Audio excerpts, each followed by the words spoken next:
یہ ٹرائب بھی آپ کو وراثت میں مل جاتی ہے. اس کے علاوہ آپ کو کچھ نارمز اور کچھ کلچر ملتا ہے وراثت میں.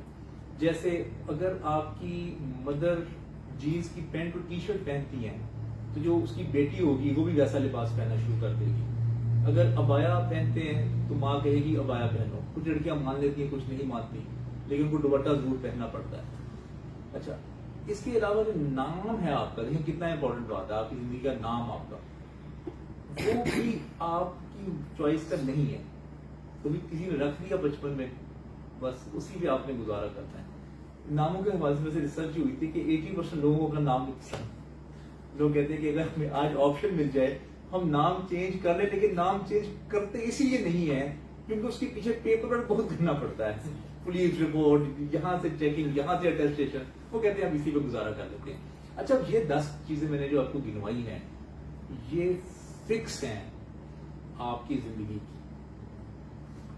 اس کو آپ نصیب کہہ سکتے ہیں, بلکہ نصیب ہی کہیں آپ. اس میں آپ بلڈ گروپ بھی شامل کرنا چاہیں تو کر لیں, B positive, B negative, A positive, A B positive, جو بھی بلڈ گروپ ہے. اچھا, یہ چیزیں جو ہے نا وہ آپ کی فکس ہیں, جہاں پہ آپ کو پیدائش کی وجہ سے آپ کو ملی.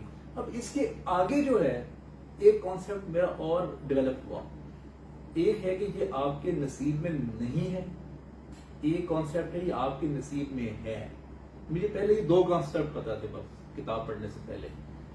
پھر ایک نیا کانسیپٹ مجھے ملا کہ اگر آپ تگ و دو اور ہمت کریں تو آپ کے نصیب میں ہو سکتا ہے. اچھا, ان دونوں کانسیپٹس پہ نا میرا ایمان نہیں بیٹھتا تھا, لیکن تیسرا کانسیپٹ تھا, اس کا مجھے زیادہ بہتر لگا مجھے, کیونکہ مجھے لگتا ہے کہ خدا نے سب کو ایکول اپرچونٹی دی ہے. جیسے خواتین کہتی ہیں نا ایکول اپرچونٹی ہمیں ملنی چاہیے, تو اگر دے دیں ایکول اپرچونٹی تو پھر کہتی ہیں کہ لائن میں ہمیں پہلے ذرا کر دیں, میں لڑکی ہوں, پہلے کہتی ہیں ایکول اپرچونٹی ہونی چاہیے. اچھا, یہ اب چیزیں جب آپ کو مل گئی تو یہ ایک نیا کانسیپٹ جو ہے نا وہ مجھے ملا کہ آپ اپنے ہاتھ سے اپنی تقدیریں, چیزیں, امپروومنٹ آپ کرنا چاہیں تو کر سکتے ہیں. کیونکہ ایسا ہو نہیں سکتا تھا کہ دنیا میں اگر جزا اور سزا کا کانسیپٹ ہے تو مرنے کے بعد آپ تو خدا کو کہہ سکتے تھے کہ آپ نے تو مجھے دیا ہی کچھ نہیں, تو میرا کیا حساب ہے. اسی لیے نا میرا ان دونوں بلیف سسٹم پہ نا میرا ایمان نہیں بیٹھتا تھا, مجھے بلیف سسٹم میرا اسٹرانگ نہیں اس پہ ہوتا تھا. اس کتاب نے وہ دیا. پھر فائز حسن سیال صاحب کی تھوڑی پرسنالٹی پہ بات کریں گے, تھوڑی سی کتابیں بات کریں گے. فائز صاحب وہ شخصیت ہیں جنہوں نے پاکستان میں ٹریننگ انٹروڈیوس کروائی, کیونکہ امریکہ سے آئے, ہارورڈ میں بھی رہے, مختلف یونیورسٹیز میں پڑھا بھی, پڑھایا بھی انہوں نے وہاں پہ, کیونکہ دنیا میں پاکستان سے سب سے پہلے دنیا میں کام ہوا ہوتا ہے کوئی نہ کوئی. پھر پاکستان میں کاپیڈ آتی ہیں چیزیں, کیونکہ وہ فرسٹ ورلڈ کنٹری ہے, تھرڈ ورلڈ ہے, اسی لیے وہاں سے کاپی چیزیں. بڑی اچھی چیز انٹروڈیوس کروائی کہ پاکستان میں جا کے میں یہ کانسیپٹ انٹروڈیوس کرواتا ہوں. ابھی آج آپ جتنے بھی انکلوڈنگ می ٹرینرز اور motivational speakers, consultants, HR professionals جو دیکھتے ہیں یہ تقریباً سارے ہی ڈائریکٹلی فائز حسن سیال صاحب کے شاگرد ہیں. پھر ان سے پوچھا لوگوں نے کہ آپ نے ٹریننگ کا کام کیوں چھوڑ دیا یا کیوں کام کر دیا. انہوں نے کہا یار میرے اب شاگرد کر رہے ہیں, تو جو میں نے ایک پودا لگانا تھا مجھے لگ گیا کہ اب کافی لوگ اس کام میں کر رہے ہیں, تو مجھے سوٹ نہیں کرتا کہ میرا شاگرد بھی وہی کام کر رہا ہو اور میں بھی وہی کام کر رہا ہوں. اب بہت کام ہو رہا ہے, میں اب کچھ اور کرتا ہوں. دوسرا, اس کتاب کی اس وقت اتنی زیادہ ڈیمانڈ تھی کہ موسٹ آف دا یونیورسٹیز کے جو MBA کا کورس ہے اس کا ایک کورس کا حصہ ہوا کرتا تھا, کیونکہ management, marketing, professional, customer services, یہ سارا کچھ تو پڑھایا جا رہا تھا MBA کے کورس میں. لیکن personality development, communication skills, relationship building, how to get exposure, how to improve yourself, soft skills, leadership skills, یہ نہیں کورس کا حصہ تھا. تو کئی یونیورسٹیز نے اس کتاب کو کورس کا حصہ بنایا اور مختلف جگہوں پہ اس کو پہنچایا گیا. آج بھی اگر آپ دیکھیں گے تو یہ پاکستان کی one of the best selling books میں اس کا شمار ہوگا. پھر میں کیونکہ فائز حسن سیال صاحب سے بڑا انسپائر ہوا اور میں نے کہا کہ آپ کا جو فلسفہ ہے یہ بڑا اچھا ہے اور اس کو لوگوں تک پہنچنا چاہیے. تو پھر میں نے ان کے لیکچرز اور سیشنز سیمینارز کی میں نے کروانے شروع کیے اور اسی کتاب کو دیکھ کے پھر مجھے بھی کتاب لکھنے کی موٹیویشن ملی. اب میں تو اس ایسی فیملی سے تھا میری دونوں سائڈ سے فیملی کی طرف سے آج تک کسی نے کوئی کتاب نہیں لکھی, شاید کوئی کالم بھی نہ لکھا ہو, کیونکہ ایک طرف جو تھے وہ پیری مریدی والی فیملی تھی اور دوسری جو داد کا سائڈ اور جو نان کا سائڈ ہے وہ بزنس بھی اور وہ بھی حکیم اور پیری مریدی اور اس طرح کا ان کا کانسیپٹ تھا. تو میں کتاب پڑھنے کے بعد نا ایک اور چیز مجھ میں ڈیولپ ہوئی, میں چیزوں کو نا چیلنج کرنا شروع کر دیا کہ جو کانسیپٹ ہمیں اپنے آباء و اجداد کی طرف سے ملے ہیں اس کو ایز اٹ از نہیں قبول کرنا, اس پہ شک کرنا ہے, اس پہ سوچ وچار کر کے آپ کو اپنی علم کی بنیاد پہ اگر آپ اس کو پرکھ کے اگر آپ کو ٹھیک لگے تو آپ مانیں, صرف اس وجہ سے نہ مانیں کہ جی میرے والدین کا یہ کانسیپٹ ہے اس لیے میں اس کو مان رہا ہوں. اس لیے پھر میں نے اپنی فیملیز کے کافی نارمس توڑے جس کی وجہ سے مجھے بغاوت باغی بھی کہا گیا اور سب لوگ ناراض بھی ہوئے. جیسے اب شادیوں کو میں فیملیز میں ہوتی تھی شادیاں, تو مجھے فائز صاحب نے کہا کہ آپ لوگ شادیاں سادگی سے کریں, اور میں کیونکہ اس سے پہلے ہی میرا ایکسپیرینس ہو گیا تھا مختلف ملکوں میں جانے کا, تو کرسچینٹی میں 90% جو میرجز ہیں وہ چرچ میں ہوتی ہیں. میں نے خود بھی 2-3 میرجز ایسے اٹینڈ کی اور میں نے پوچھا اچھا ہمارے نزدیک وہ بڑا ماڈرن گورا ہے اور بڑا اوپن ہے اور بہت زیادہ یہ آپ کو لگتا ہے کہ وہ بڑا فحاشی ہے اس معاشرے میں, عیاشی ہے بہت زیادہ, لیکن یہ پرسیپشن تھی. جب میں خود جا کے میں نے ایکسپیرینس کیا تو میں نے کہا یار یہ تو مذہبی لوگ ہیں, یہ تو اپنے چرچ میں کرتے ہیں ساری میرجز. اور پاکستان میں جو لوگ شادی کرتے ہیں وہ اس طرح سے مسجد میں نکاح یا وہ سادگی سے نہیں کرتے. وہ ساری جو رسومات ہیں وہ ہم نے ہندوؤں سے لے لی, ہم نے پورا جو برے صغیر کا کلچر تھا وہاں سے لے لیا. تو میں نے کہا یہ ٹھیک نہیں ہے. میں نے ان سے انسپائر ہو کے اپنی شادی صرف 50,000 میں نے کہا یہ ایک تو مجھے شوق نہیں تھا کہ لوگ آ رہے ہیں جا رہے ہیں, 3 دن پہلے ہی لوگ آ جاتے ہیں, اور مجھے لگتا ہے کہ یہ ویسٹیج آف ٹائم نہیں تھا. جس کا اگر دل ہے شوق ہے تو وہ اگر کرنا چاہے تو ضرور کرے, لیکن مجھے لگتا ہے کہ یہ ویسٹ ہے. مجھے نہیں, کوئی خاندان آ کے بیٹھ گیا 3 دن پہلے, کسی کو پیمپر چاہیے, کسی کو ڈسپلن کی گولی چاہیے, کوئی کہہ رہا ہے میرے لیے چائے بنا کے لے کے آؤ, کوئی کہہ رہا ہے کہ مجھے کمر میں درد ہے, کوئی کہہ رہا ہے میرے سر میں درد ہے. تو یہ چیزیں دیکھ کے نا مجھے بڑی اریٹیشن ہوتی. میں کہتا ہوں اگر آپ نے کبھی کسی پیشنٹ کا بھی پتہ کرنے جانا ہے تو آپ وہاں جا کے بوجھ بن نہ جائیں اس فیملی کے اوپر کہ جی ہم بیٹھ گئے ہیں اب کھانے کا ٹائم ہے. وہ جو فیملی ہوتی ہے وہ پیشنٹ کو سنبھال رہی ہوتی ہے اور باقی ان کو ایک دوسری ٹینشن لگ جاتی ہے کہ اب ان کو بھی سنبھالنا ہے. تو ہمیں اتنے ایٹیکیٹس نہیں ہیں کہ اگر ہم نے اگر آپ نے پیشنٹ کا پتہ کرنا ہے تو پریکٹیکل اپروچ یہ ہے کہ آپ ڈیوٹی دیں جا کے ہاسپٹل میں, یا آپ ان کو کہیں جی آپ نے ساری رات آپ جاگے ہیں تو میں صبح کے ٹائم میں ڈیوٹی دیتا ہوں. اچھا جو پیشنٹ بیمار ہوا اس کے اوپر آگے لوگ کے بیٹھ جائیں گے, اب ہمیں بھی سرو کریں. اچھا جو پیشنٹ ہوتا ہے وہ بھی روتا ہو کہہ رہا ہے بیٹا روٹی کھواؤ انہوں بیٹا انہوں اے کرو. تو آپ دیکھیں نا یہ سینس لیس بات ہے نا کہ آپ جو ایک آلریڈی لوگ جو سٹریس میں ہیں آپ مزید ان کا کام بڑھا رہے ہیں. اچھا اب وہ محبت میں کر رہے ہوتے ہیں. سب سے بڑی بات یہ اور سب سے مشکل بات یہ ان کے لیے کہ ان کا انڈرسٹینڈنگ لیول ہے وہ اتنا ڈیولپ نہیں ہوا کہ ہم کسی کو جا کے فیسیلیٹیٹ کر رہے ہیں یا ان کو اریٹیٹ کر رہے ہیں. ایک تو یہ چیز بڑی کتاب پڑھنے کے بعد کلیئر ہوئی کہ آپ کو آبزرو کرنا چاہیے سچویشن ٹو سچویشن کہ پریکٹیکل اپروچ کیا ہے, اس پریکٹیکل اپروچ کے مطابق آپ کام کریں. دیکھیں جب آپ شادی کا موقع ہے تو ٹھیک ہے شادی میں آپ لفافہ دے دیتے ہیں, اس وقت بھی ضرورت ہوتی ہے, لیکن جو فیملی ہاسپٹل میں ہے اس کو اس وقت پیسے کی زیادہ ضرورت ہے. سندھ میں یہ رواج ہے, سندھ میں آپ کسی کو بھی پتہ جب کرنے جاتے ہیں تو وہ جانے سے پہلے لفافہ دیکھیے کہ نیچے رکھے جاتے ہیں کہ جی آپ اپنا جو ہے نا وہ بندوبست کر لیں. آپ کو پیسوں کی ضرورت ہوگی, ہاسپٹل میں پیشنٹ ہوتے ہیں, آپ کو اس کو ضرورت ہوتی ہے پیسوں کی. تو یہ کچھ ایسی باتیں تھی جن کی وجہ سے ہماری ذاتی زندگی میں ہم نے مشکلات پیدا کی ہوئی ہیں خود سے. میں آپ کو یہ نہیں کہوں گا کہ مہنگائی نہیں ہے یا گورنمنٹ کی مشکلات نہیں ہیں, بجلی نہیں آ رہی, سڑکیں خراب ہیں, یہ مشکلات اپنی جگہ ہیں.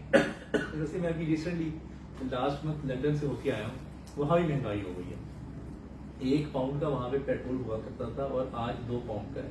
جو مہنگائی ہے یہ اوور آل پوری دنیا میں ہے اس وقت. لیکن میں نے یہ سوچا کہ جو ہماری لائف کی جو کریٹڈ پرابلمز ہیں ان سے نجات حاصل کرنا ہے, وہ تو میرے ہاتھ میں ہے.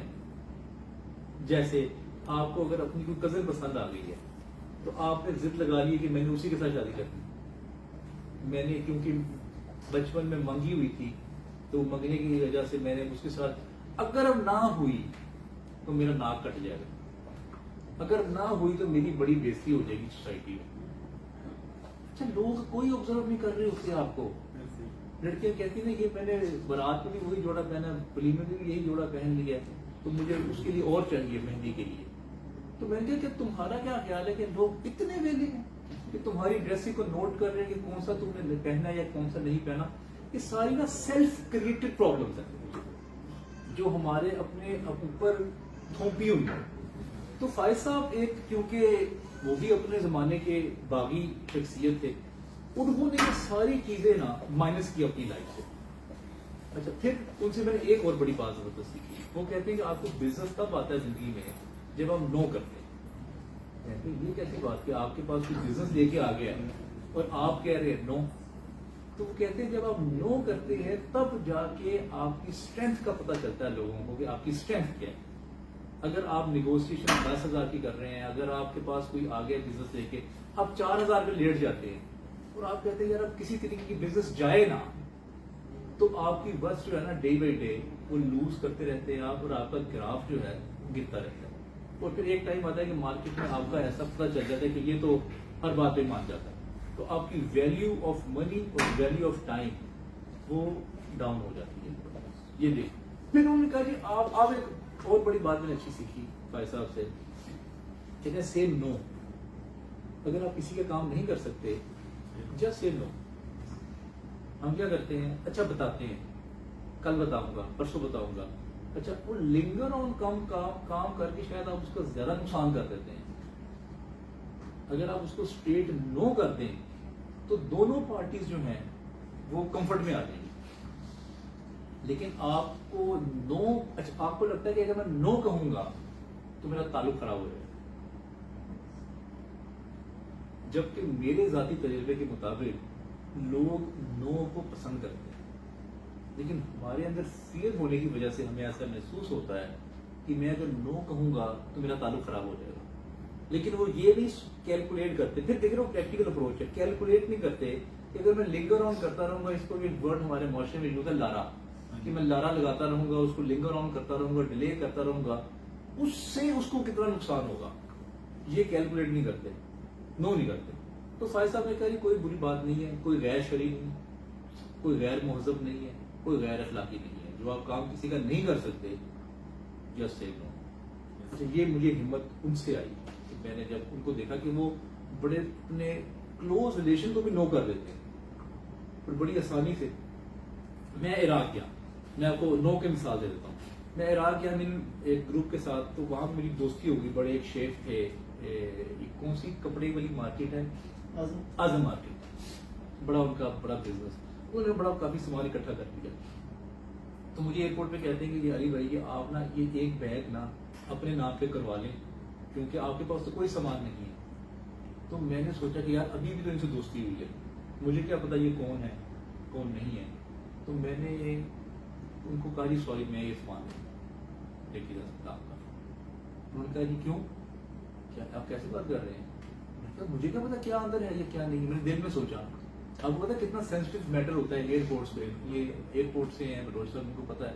بلوچ صاحب مجھے کیا پتا کیا ہے تو کیا نہیں اس کے اندر. سامان سے تو میرے نکلنا ہے کچھ, اگر انلیگل ہوا تو. میں نے اسی وقت نا 1 منٹ میں کیلکولیٹ کیا, اگر یہ میں سامان اپنے سامان کے ساتھ بک کرواؤں گا تو عراق سے لے کے لاہور تک کا جو سفر ہے میرا سٹریس میں گزرے گا، اور ممکن ہے وہ سٹریس کوئی پولیس والا یا سیکیورٹی والا دیکھ کے میرے چہرے پہ وہ مجھے کہے ادھر سائڈ پہ آ جائے، اور میں نے کہا میں اپنا سٹریس پہ کیوں ادھر میں کروں. میں نے کہا جی سوری، میں نا میرے ڈیڈی نے مجھے منع کیا ہوا ہے کہ کسی کا سامان ایئرپورٹ پہ نہیں پکڑنا. میں نے کہا میں ان کی بات کو رد نہیں کرتا. میں نے کہا انہوں نے 98 میں جب میں فرسٹ ٹائم دبئی گیا تھا انہوں نے مجھے کہا تھا، تو کہا تو وہی تھا انہوں نے، تو میں نے یہ کہہ دیا. میں نے کہا ہاں میں ایک کام کر سکتا ہوں، آپ جو ایکسٹرا پیسے بچانا چاہ رہے ہیں نا آپ کو میں دے دیتا ہوں. اور کہتے نہیں ایسی کیا بات کر رہے ہیں آپ، وہ عرب پتی بتا تھا اس کو کیا ایسی ضرورت اس بات کی. لیکن میں نے نا نو کر کے میں نے دیکھا کہ میں نے اپنا کمفرٹ دیکھ لیا، میں نے دیکھا کہ میں کمفرٹیبل ہو گیا. اچھا ہم اپنے آپ کو انکمفرٹیبل کر کے نو نہیں کرتے لیکن انکمفرٹیبل کر دیتے ہیں. وہ دوستی بھی زیادہ نہیں چلی. بلنٹ ہے نا، یہ بلنٹنس ہے نا، یہ میں نے بڑی فائز صاحب سے میں نے یہ سیکھی. وہ بلنٹ ہو جاتے ہیں، سیدھا اسٹریٹ ڈائریکٹ نو یس نو پہ وہ بات کو ختم کر دیتے ہیں، لنگر آن نہیں کرتے.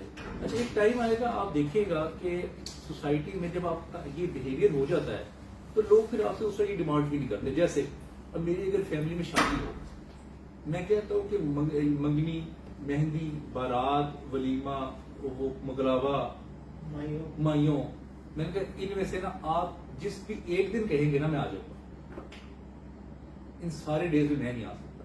آپ نے اگر تصویریں کھنچوانی ہے، کوئی شو مارنی ہے تو آپ کروا لیجیے گا، مجھے کوئی مسئلہ نہیں ہے.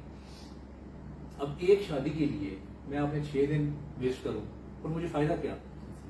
وہ میاں بیوی کو فائدہ، میں بھی مفت کی شادی میں عبداللہ دیوانہ بنا ہوں. میں کہ مجھے کیا فائدہ؟ تو جب آپ اپنے فائدے کو کیلکولیٹ کرتے ہیں تو آپ کی الٹیمیٹلی زندگی کمفرٹ میں گزرتی ہے. اگر آپ قربانیاں دینی شروع کر دیں، اچھا اس قربانی کا فائدہ بھی کوئی نہیں، کیونکہ ماں اینڈ پہ یہی کہتی ہے کہ میں نے تمہیں اپنا دودھ نہیں بخشنا، میں نے بڑی قربانیاں دی کہ مجھے نہ تمہارا ابا پسند نہیں تھا لیکن تمہاری وجہ سے میں نے اپنی شادی برقرار رکھی، اور تم اب میرے ساتھ یہ سلوک کر رہے ہو. کوئی ابا نہیں پسند تو چھوڑو. Why to sacrifice? کیونکہ ایسے لوگ بھی رہتے ہیں سٹریس میں. قربانی دی نا، قربانی کے بعد میں نے تمہارے لیے دی. اچھا اب اگر بچے سے اچھا رسپانس نہیں آیا آپ کو اس طرح سے تو آپ فرسٹریٹڈ ہو جائیں گے کہ جی میں نے تمہارے لیے کیوں یہ قربانی دی تھی اور تم اس طرح سے مجھے بلیو نہیں کر رہے، تو اب میں تو اب یہ تو پھر آپ اچھا پھر وہ لائف آگے والی اسٹریس پہ گزرے گی زیادہ.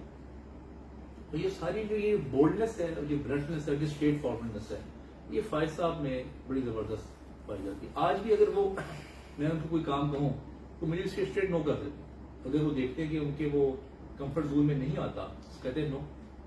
اچھا مجھے بھی کیونکہ اب ہیبٹ ہو چکی ہے ان کے ساتھ اتنا وقت گزارنے کے بعد میں بھی کوئی مائنڈ نہیں کرتا.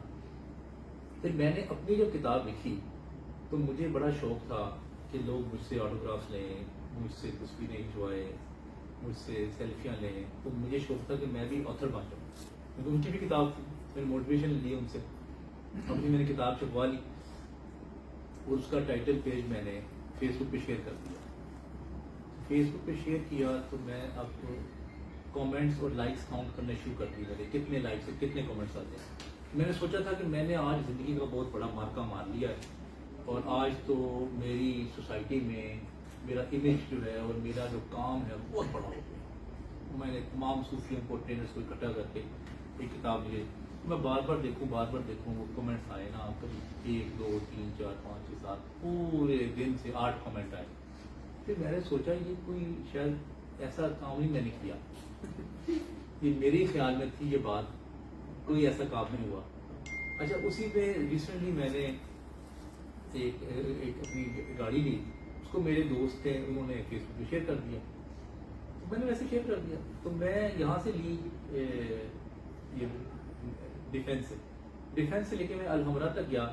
تو میں نے وہاں پہ ایونٹ اٹینڈ کرنا تھا، تو 300 کمنٹس اور کئی لائک آ گئے جس کو میں بالکل بھی ایکسپیکٹ نہیں کر رہا تھا.